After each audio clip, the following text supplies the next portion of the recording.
si Mayor Era pumalag sa puna ni Trillanes. Wala raw mali sa ginawa ng kanyang anak. Tila makitid daw ang utak ng senador. Nakatutok si Lea Manialac del Castillo. Ipinagtanggol ni Manila Mayor Joseph Estrada ang realignment na ginawa ni Senador Jinggoy Estrada sa kanyang Priority Development Assistance Fund o PDAF sa 2014 national budget. Binatikos kasi ni Senador Antonio Trillanes IV ang paglalagay ni Jinggoy ng 200 million pesos sa tatlong lokal na pamahalaan.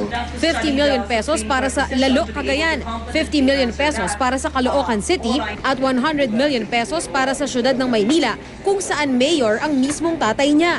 Sabi ni Trillanes sa interview sa mga reporter kahapon, may kakapalan daw ang ginawa ng kapwa senador na si Jinggoy dahil sa mismong tatay niya pa ibinigay ang pondo. Dapat daw magpaliwanag si Jinggoy lalo't nadadawit ito sa anomalya sa PDAF. Pero sabi ni Mayor Erap, sasabihin pa ng Trillanes, makapal. Siya makapal. Siya makitid ang utak niya. sabi pa ni Erap, walang mali sa ginawa ng anak at mas mabuti nga raw na transparent ito kung saan mapupunta ang pondo. It's not given to person, it's given to the city of Manila.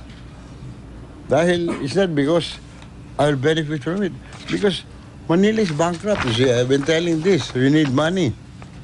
Siyempre, alam niya, ako mayor, gusto niya tumulong dito. Hindi naman ako tinutulungan yung City of Manila. Si Senador Estrada dumipensa rin sa kanyang aksyon, sabay pagkutsa kay Trillanes. Makapal ang mukha ko. Umiepal lang siguro yun. Pangalawa, paano niya masasabi makapal ang mukha ko? I can defend my actions. Porket ba tatay ko yung mayor dito, dinidiscriminate na nila? Hindi naman yata tama yun. Meron din naman mga senador na may mga kamag-anak na mayor din. Vice mayor, konsyal. Titignan niyo rin record.